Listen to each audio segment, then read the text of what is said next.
बरसात की हल्की फुहारें पड़ रही थी। रसोई में चाय की खुशबू फैल रही थी।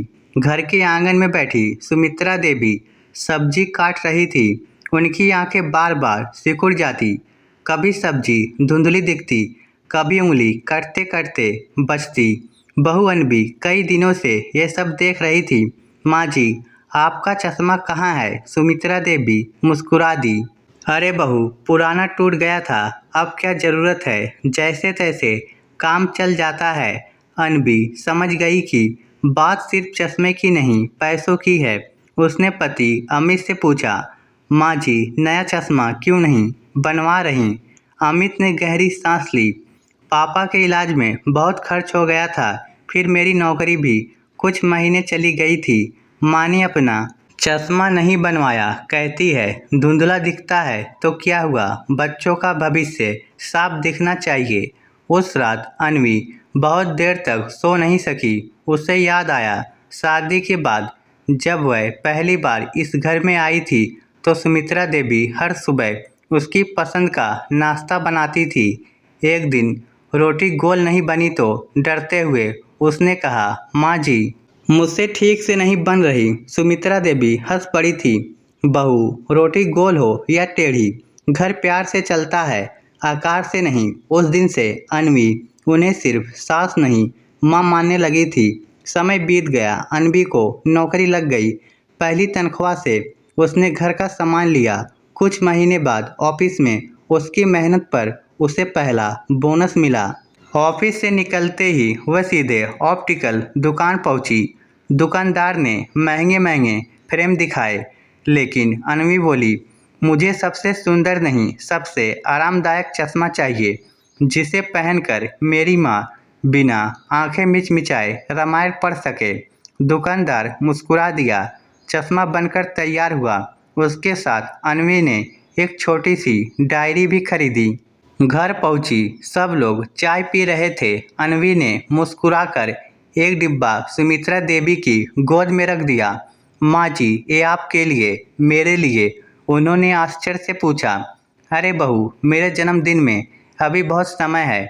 आज कोई जन्मदिन नहीं है, आज मेरी खुशी का दिन है। डिब्बा खुला, अंदर नया चश्मा रखा था। सुमित्रा देवी कुछ पल उसे देखती रह गई। उनके होठ कांपने लगे। बहू, इसकी क्या जरूरत थी? अनवी ने धीरे से कहा, जरूरत मुझे थी माँ जी, क्योंकि मैं आपको हर दिन बिना साफ देखे दुनिया देखते हुए नहीं देख सकती। सुमित्रा देवी की आंखें भर आई। उन्होंने कांपते हाथों से चश्मा पहन लिया, सामने रखा। भगवान का कैलेंडर अचानक बिल्कुल साफ दिखाई देने लगा।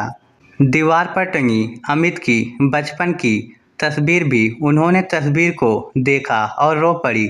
इतने साल बाद सब कुछ साफ दिख रहा है। पूरा परिवार भावुक हो गया। तभी अनवी ने वह छोटी डायरी उनकी ओर बढ़ाई। माँ जी, इसे भी खोलिए। पहले पन्ने पर लिखा था, जिस दिन मैं इस घर में आई थी उसी दिन मैंने देखा था कि आप अखबार पढ़ने के लिए उसे बहुत दूर और बहुत पास करती रहती हैं। तब समझ गई थी कि आपको चश्मे की ज़रूरत है, लेकिन आपने कभी अपने लिए नहीं बनवाया। दूसरे पन्ने पर लिखा था, मैंने देखा आप अपनी पुरानी साड़ी पहन लेती थी, लेकिन मेरे लिए नई साड़ी खरीदती थी। तीसरे पन्ने पर मैंने देखा मिठाई का आखिरी टुकड़ा हमेशा मेरी प्लेट में रख देती थी। चौथे पन्ने पर मैंने देखा रात को सबके सो जाने के बाद भी आप उठकर देखती थी कि कहीं मुझे मच्छर तो नहीं काट रहे। हर पन्ने पर सिर्फ एक ही वाक्य शुरू होता था, मैंने देखा। सुमित्रा देवी अब फूट फूट कर रो रही थी। उन्होंने पूछा, तुमने ये सब कब लिखा? अनवी बोली, हर उस दिन जब आपने बिना बताए मेरे लिए कुछ किया। इतने में अमित भी रो पड़ा। उसने कहा, माँ, मुझे माफ़ कर दो, मैं बेटा होकर भी नहीं देख पाया कि आपको साफ दिखाई नहीं देता। सुमित्रा देवी ने बेटे का सिर सहलाया। बेटा, माएँ अपनी तकलीफ बताती नहीं हैं, उन्हें आदत होती है छिपाने की। तभी दरवाजे पर पड़ोस की बुजुर्ग काकी आ गई। उन्होंने कहा, अरे बहू, क्या हुआ? सब रो क्यों रहे हैं? सुमित्रा देवी ने आंसू पोंछते हुए कहा। आज मेरी बहू ने मुझे चश्मा नहीं दिया, उसने मुझे मेरा सम्मान लौटा दिया। कुछ दिन बाद मोहल्ले में एक छोटा सा कार्यक्रम था। सब लोग अपने अपने बच्चों की तारीफ कर रहे थे। जब सुमित्रा देवी से पूछा गया, आपकी सबसे बड़ी पूंजी क्या है?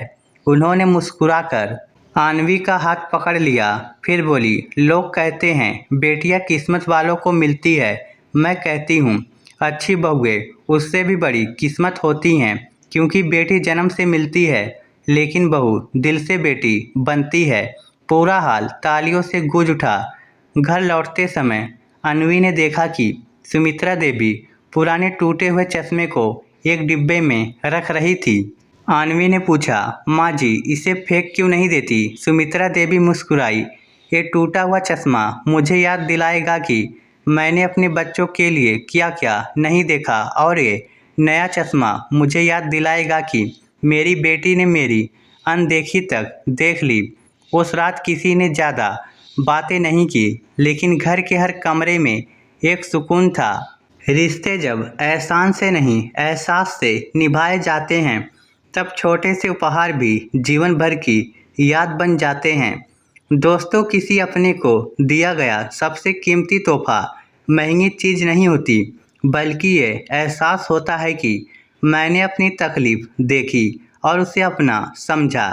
जिस घर में बहू और सास एक दूसरे का दर्द बिना कहे समझ ले, वहाँ ईश्वर भी अपना आशीर्वाद बरसाने से नहीं चूकता। इस स्टोरी को लेकर आपकी क्या राय है? नीचे कमेंट करके हमें ज़रूर बताइएगा। धन्यवाद।